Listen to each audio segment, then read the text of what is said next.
The arrival of the Void Watchers. The Confederation of United Galaxies had existed for 15,000 years. During that time, they had seen countless civilizations emerge from their home planets and venture into the cosmos. Some joined peacefully. Others required persuasion. A few had to be eliminated before they became problems. The Confederation was not cruel, but they were practical. Order had to be maintained. Supreme Commander Keltharis stood on the observation deck of the Starbreaker, the flagship of the Confederation's Northern Fleet. He was a Valorian, a species known for their tactical brilliance and unwavering loyalty to the Confederation.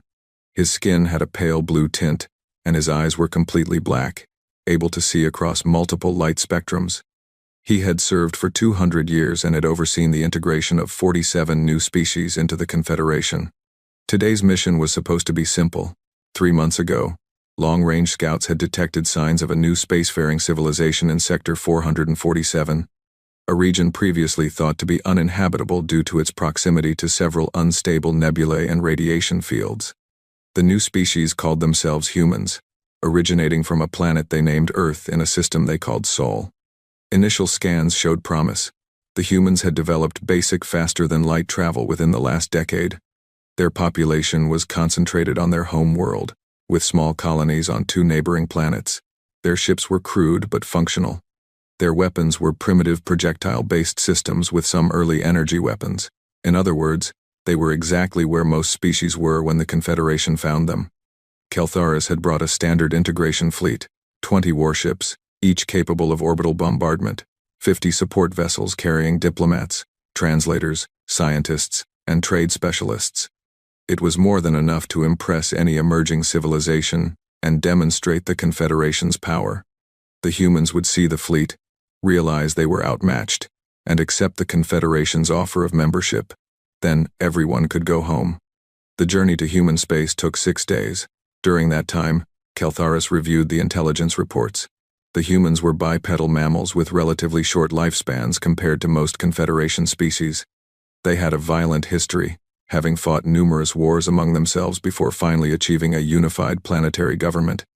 Their culture valued innovation, competition, and something they called freedom. That last part concerned Keltharis slightly. Species that valued freedom too highly sometimes resisted integration. On the 6th day, the fleet emerged from hyperspace at the coordinates provided by the scouts. They were at the outer edge of the Sol system, near a gas giant the humans called Neptune. Keltharis expected to see a small patrol ship or monitoring station. Instead, his sensors detected nothing. The area was empty. Communications Officer Thessa, a female Valorian with sharper features than Keltharis, looked up from her console with confusion on her face. "Commander, I am not detecting any human vessels in this sector." The scouts reported regular patrol routes through this area.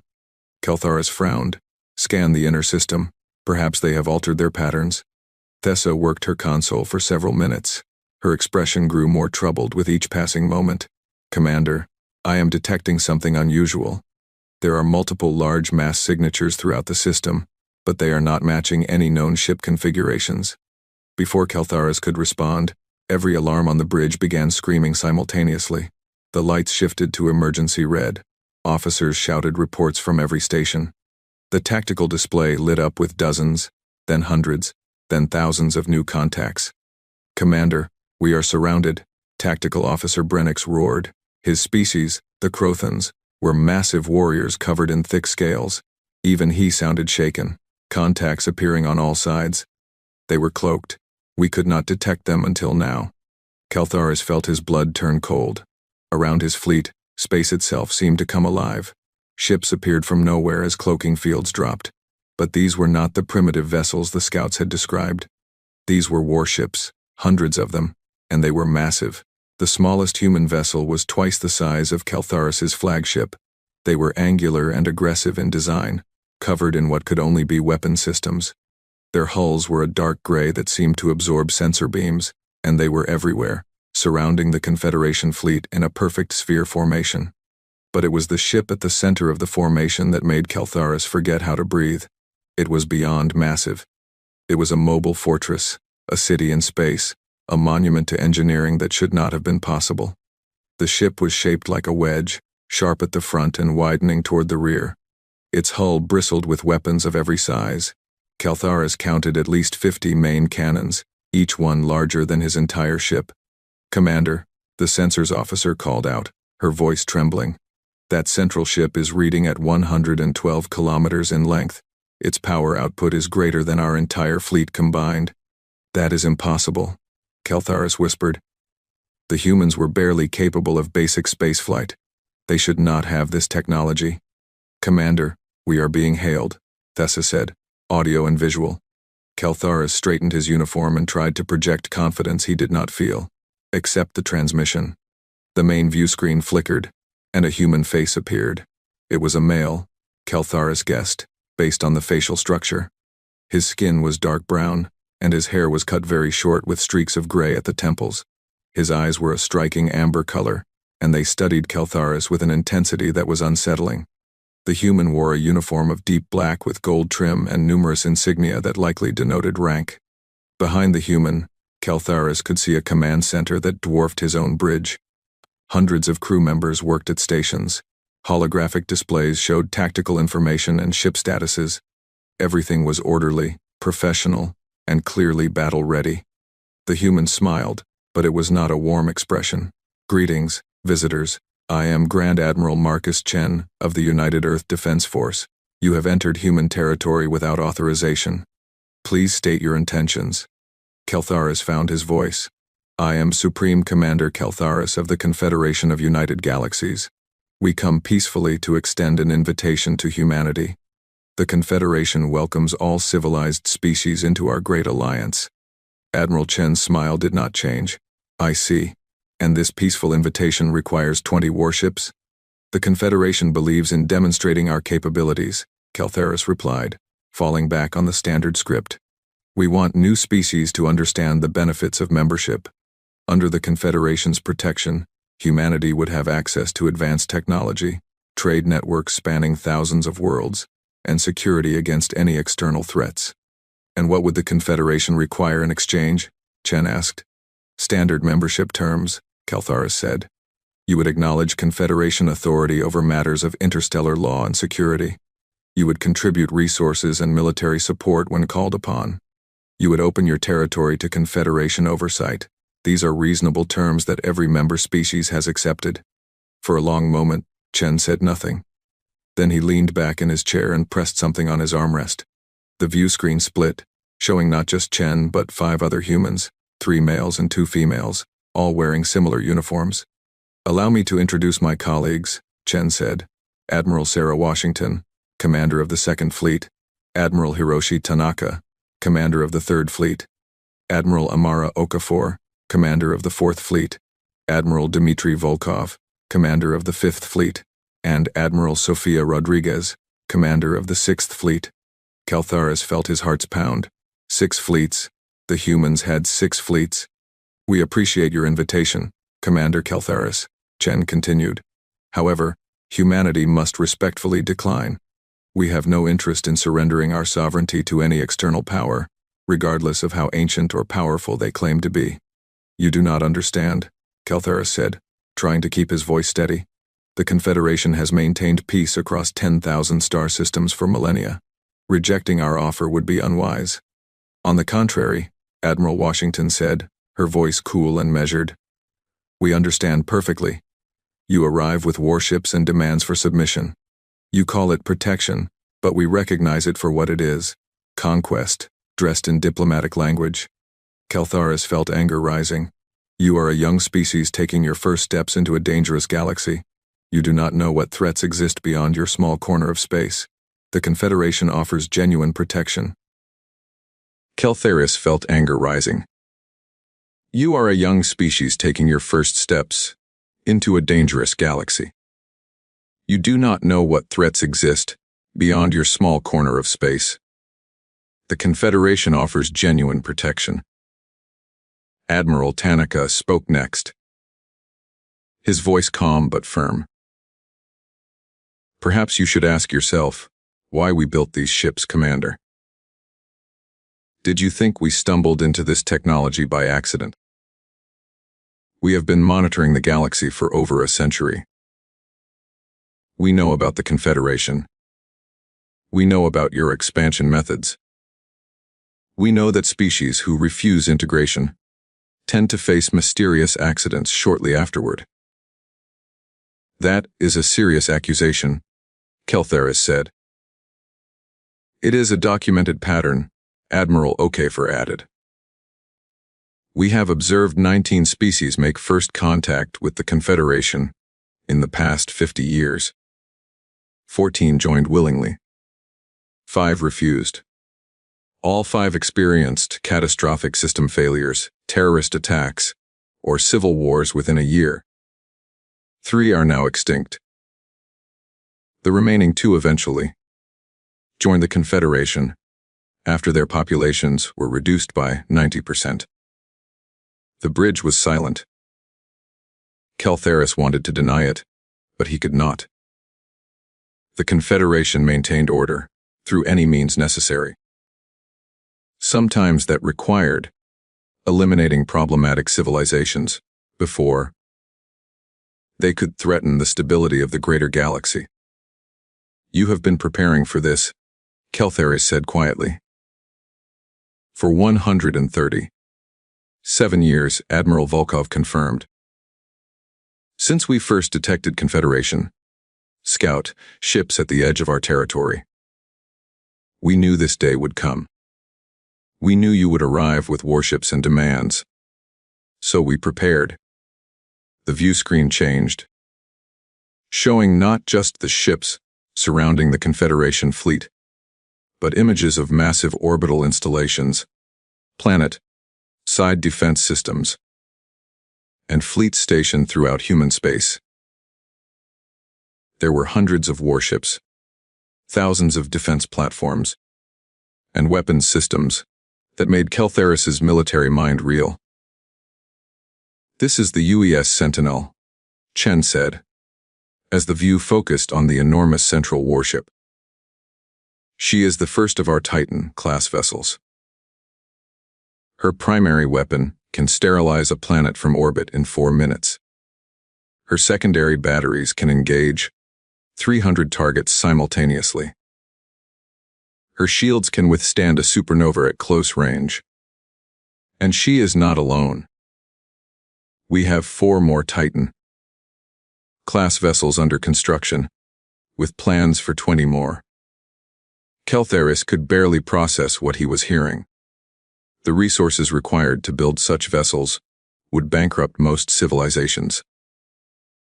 This is impossible, he said. Your planet does not have the industrial capacity for such construction. Admiral Rodriguez smiled. You are correct. Earth alone could not build this fleet. But we are not alone. Humanity has colonized 73 worlds in the past 50 years. We have automated mining operations in 600 asteroid fields. We have fusion plants on 40 moons, providing unlimited power. And we have been preparing for this moment every single day. The view screen shifted again, this time showing a star map. It displayed human territory, and Keltharis felt his stomach drop. The scouts had reported a handful of colonies. The map showed an empire spanning dozens of light years with trade routes, defensive positions, and industrial centers throughout. You lied to our scouts, Keltharis said. We allowed them to see what we wanted them to see, Chen corrected. We showed them our oldest colonies and our obsolete ships. We let them believe we were weak and primitive. And you believed it because you wanted to. You assumed we would be like every other young species you have encountered. That was your mistake. What do you want? Keltharis asked. He had lost control of this situation, and he knew it. We want to be left alone, Chen said simply. We want to develop at our own pace, make our own decisions, and forge our own destiny among the stars. We are not interested in conquest or expansion into territories claimed by others. But we will defend what is ours with every resource at our disposal. And if we refuse to leave? Keltharis asked, though he already knew it was a foolish question. Then you will discover why we call this ship the Sentinel, Chen replied. His expression hardened. You have 1 hour to withdraw your fleet from human space. If you are still here after that time, we will consider it an act of war. Choose wisely. Commander. The transmission ended. The view screen returned to showing the exterior view of the human fleet surrounding them. Keltharis stood frozen, his mind racing through options. Every scenario ended in disaster. If he attacked, his fleet would be destroyed. If he withdrew, the Confederation would see it as weakness. But if he stayed, the humans would make good on their threat. Commander, what are your orders? Thessa asked quietly. Keltharis looked at his officers. They were all watching him, waiting for leadership. He thought about his 200 years of service. He thought about the Confederation's 15,000 years of dominance. And he thought about the massive human warship that could end all of it with a single shot. Begin withdrawal procedures, he said. Plot a course back to Confederation space. Maximum speed. Relief flooded the bridge. Officers moved quickly to carry out the orders. The Confederation fleet turned and began moving away from the human vessels. As they did, Keltharis noticed something. The human ships did not pursue. They did not taunt or threaten. They simply watched, maintaining their perfect formation, until the Confederation fleet jumped to hyperspace. During the journey home, Keltharis sat alone in his quarters. He was composing a report that would change everything. For 15,000 years, the Confederation had been the dominant power in the galaxy. They had grown complacent, believing their superiority was eternal. The humans had just proven that assumption wrong. Keltharis wrote carefully, documenting everything he had seen and heard. He explained the human ships, their technology, their preparation, and their resolve. He ended with a recommendation that shocked even himself. We must negotiate with humanity as equals. Any other approach will lead to a war we cannot win. The age of Confederation dominance is over. A new era has begun. The Council's decision. The report from Supreme Commander. Keltharis reached the Confederation High Council 3 days after his return. Within hours, an emergency session was called. Representatives from all 7 founding species gathered in the Great Hall, a structure that had stood at the heart of the Confederation for 10,000 years. The hall was enormous, capable of holding thousands of delegates. Its walls were made of crystallized starlight, a material so rare that only 3 buildings in the galaxy possessed it.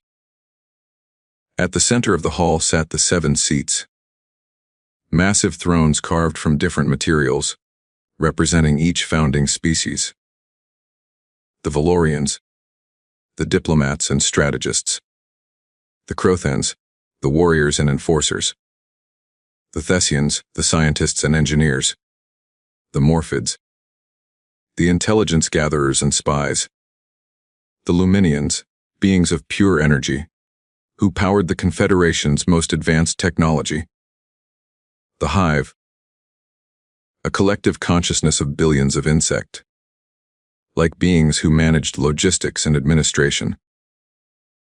And the Ancients, the oldest species in known space, who rarely spoke, but whose word was final when they did. High Chancellor Verath of the Valorians called the session to order. Her skin was almost white with age, and her eyes had faded to gray. But her voice still commanded absolute attention. "We are here to discuss Supreme Commander Keltharis's report regarding the human species.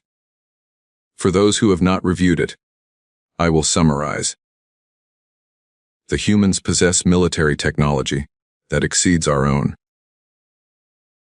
They have been preparing for contact with the Confederation for over a century. They have rejected our offer of membership and have threatened military action if we do not respect their sovereignty. Impossible." War Chief Brachther of the Crothens growled. His species stood over 3 meters tall, and his voice sounded like grinding stone. One young species cannot threaten the Confederation.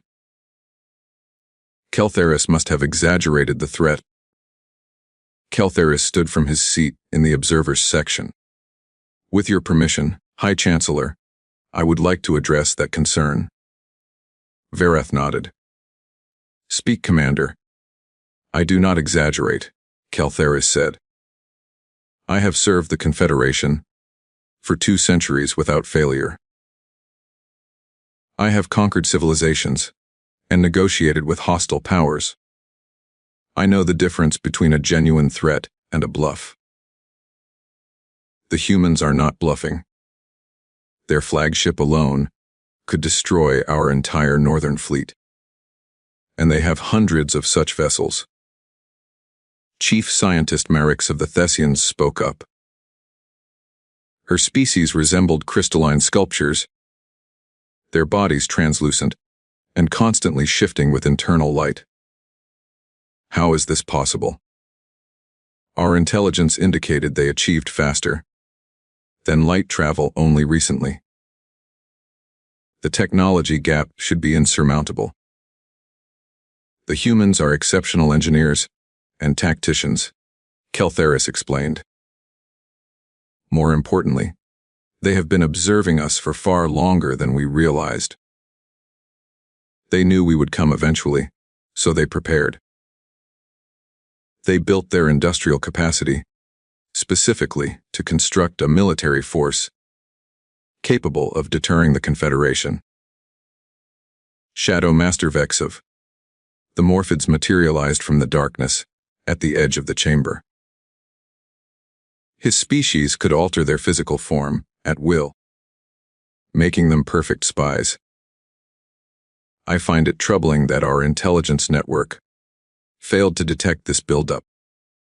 How did an entire species militarize without our knowledge? They showed us what we expected to see, Keltharis said. Our scouts observed their oldest colonies and their obsolete vessels. The humans deliberately presented themselves as primitive and vulnerable. We believed it because it fit our preconceptions. The chamber erupted in argument. Delegates shouted accusations and theories. Some called for immediate military action against the humans. Others demanded investigations into intelligence failures. Still others suggested economic sanctions or diplomatic pressure. Silence! The voice cut through the chaos like a blade. It came from the Luminian's representative, a being of pure light named Radiance. The Luminians rarely spoke in council sessions, preferring to observe and advise in private. When they did speak, everyone listened. We are missing the larger implications. If the humans can hide their true capabilities from us, how many other species have done the same? How many potential threats exist that we have simply failed to detect? A chilling thought settled over the chamber. The Confederation's power rested on the assumption that they knew everything happening in their territory and surrounding space. If that assumption was false, their entire system of control was compromised. High Chancellor Verath raised her hand for quiet. We must approach this systematically. First, we need to verify Keltheris's report. Second, we need to determine the humans' true intentions. Third, we need to decide on a response. I propose we send a diplomatic mission to human space. A diplomatic mission. Brakther slammed his massive fist on his throne's armrest. We should send the entire Southern Fleet and show these humans the price of defying the Confederation and lose that entire fleet in the process, Verath countered. Commander Keltheris has stated clearly that we cannot win a direct military confrontation. Would you sacrifice millions of lives to prove a point? I would sacrifice whatever necessary to maintain Confederation authority, Brakther replied. If we allow one species to refuse membership, others will follow. Our entire system will collapse. Perhaps that system deserves to collapse, a new voice said. Everyone turned to look at the speaker. It was Ancient One, the representative of the eldest species. The ancients rarely attended council sessions, usually sending advisors in their place. Ancient One's presence indicated the severity of the situation. The ancient's form was difficult to look at directly, seeming to exist partially outside normal space. When it spoke, the words appeared directly, in everyone's minds rather than as sound. The Confederation was founded to bring order to chaos, Ancient One continued. To prevent the catastrophic wars that nearly destroyed the galaxy 12,000 years ago. But we have become something else. We have become conquerors who dress conquest in pretty words. The humans see through our deception. Perhaps it is time we saw through it as well. The chamber was absolutely silent. No one dared speak after an ancient expressed an opinion. I have lived for 43,000 years, Ancient One said. I remember the wars before the Confederation. I remember the billions who died. I also remember the ideals we claimed to uphold when we founded this organization. Freedom for all species. Cooperation rather than domination. Peace through mutual respect rather than through force. We have forgotten those ideals. The humans are reminding us. Verath bowed her head respectfully. What would you have us do, Ancient One? Talk to them, Ancient One replied. Not as conquerors to subjects, but as one civilization to another. Learn why they prepared for war, rather than welcoming contact. Understand their perspective. And perhaps we might learn something about ourselves in the process. And if they attack us, Brakther demanded, then we will have learned something valuable about their true nature, Ancient One said. But I do not believe they will. From what I understand of Keltheris's report, the humans have shown restraint. They surrounded his fleet completely. They could have destroyed it without warning. Instead, they talked. They explained their position. They gave him time to withdraw. These are not the actions of a species eager for war. Verath looked around the chamber. All in favor of sending a diplomatic mission to human space. The vote was not unanimous, but the majority supported the proposal. Very well. Commander Keltheris, you have met the humans. You understand their perspective better than anyone else in the Confederation. Will you lead this mission? Keltheris felt every eye in the chamber turn toward him. He thought about the massive human warship, about Admiral Chen's unwavering confidence, about the trap he had walked into so blindly. He thought about his 200 years of service and the countless species he had helped bring into the Confederation fold. "I will," he said finally. "But I must go with full authority to negotiate any terms necessary for peace. I cannot be bound by standard protocols that the humans have already rejected." "You will have that authority," Verath confirmed. "You will speak with the voice of the entire council. Whatever agreements you reach will be binding on all Confederation members." Brachther stood up, his massive frame radiating anger. "This is a mistake. We are showing weakness. We are showing wisdom," Ancient One corrected. "There is a difference. Though I understand that difference can be difficult for some to see." Brachther glared at the Ancient, but said nothing. Even a Crothan war chief knew better than to argue with one of the eldest beings in existence. The session was adjourned. Keltharis left the Great Hall, with his mind already working through the challenges ahead. He needed to assemble a diplomatic team. He needed to study everything known about human culture and psychology. And he needed to figure out how to negotiate with a species that had completely outmaneuvered the Confederation's first contact attempt. 3 days later, Keltharis departed on the diplomatic vessel Horizon. Unlike warships, diplomatic vessels were unarmed and designed for comfort rather than combat. The Horizon carried a delegation of 50 individuals representing different Confederation species and specialties. There were linguists who had studied human languages, anthropologists who had analyzed human culture from long-range observations, and legal experts who understood interstellar treaty law. The journey to human space took 8 days. During that time, Keltharis met with his team daily to discuss strategy. The humans had demonstrated they valued honesty and directness, so Keltharis decided to abandon the usual diplomatic tricks.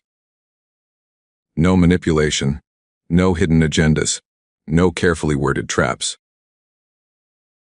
They would approach the humans with genuine respect and see where that led. When the Horizon emerged from hyperspace at the edge of the Sol system, they found a welcoming committee waiting. 5 human warships sat in formation, much smaller than the Sentinel, but still impressive. And leading them was a vessel Keltharis recognized. Admiral Chen's flagship. "Commander Keltharis." Chen's voice came through the communications system. "Welcome back to human space. We were informed of your diplomatic mission. My orders are to escort you to Earth, if you wish to continue." "We wish to continue," Keltharis replied. "Thank you for the escort." The journey through the Sol system took 3 hours. During that time, Keltharis got his first real look at human territory. There were orbital stations around every significant planet and moon. Massive industrial complexes floated in the asteroid belt between Mars and Jupiter. Defensive platforms surrounded Earth itself in multiple layers. Everything he saw confirmed his worst fears. The humans had built an empire in secret, and they had done it efficiently. When they approached Earth, Keltharis felt something he had not experienced in decades. Awe. The planet was beautiful. Blue oceans covered most of the surface, with green and brown continents visible through swirling white clouds. Lights from cities sparkled on the night side. Thousands of ships moved in organized traffic patterns between the surface and orbit. Admiral Chen had been right. This was not a primitive species, taking its first steps into space. This was an established civilization with the resources and will to defend itself. The Horizon docked at a massive space station above Earth's equator. As Keltheris and his delegation disembarked, they were met by a human welcoming committee. At its head was a woman who introduced herself as Secretary General Amara Patel, the leader of Earth's unified government. "Welcome to Earth Station Prime," she said with a warm smile. "We are honored to receive the first official diplomatic delegation from the Confederation. Please follow me. We have prepared accommodations for you and your team." As they walked through the station, Keltheris observed everything. The humans moved with purpose and confidence. The station was clean, well organized, and clearly designed by people who understood both function and aesthetics. He saw humans of many different appearances working together. Different skin colors, different facial features, different body types. It reminded him that humanity was still a relatively young unified species, having only recently overcome their own internal divisions. They were led to a conference room with large windows overlooking Earth. The planet slowly rotated below them, beautiful and serene. Secretary General Patel gestured to seats around a large table. "Before we begin formal negotiations," she said, "I want you to understand something about humanity. We do not seek conflict with the Confederation or any other power. We simply wish to determine our own path forward. Is that something you can respect?" Keltheris looked at the planet below, at the fleets in orbit, at the defensive installations protecting this world. He thought about Ancient One's words about forgotten ideals. He thought about the 15,000 years of Confederation dominance and what it had really been built on. "Yes," he said finally. "I believe we can respect that. And perhaps in doing so, we can learn to respect ourselves again as well." Secretary General Patel smiled. "Then let us begin. I think this will be the start of something new for both our peoples." As the negotiations began, Keltheris realized that everything was about to change. The Confederation had maintained order through strength and intimidation for millennia. The humans were offering a different path: cooperation between equals, mutual respect, and the freedom for civilizations to choose their own destiny. It was idealistic and risky, and completely contrary to everything the Confederation had built. It was also, Keltheris realized, exactly what the galaxy needed.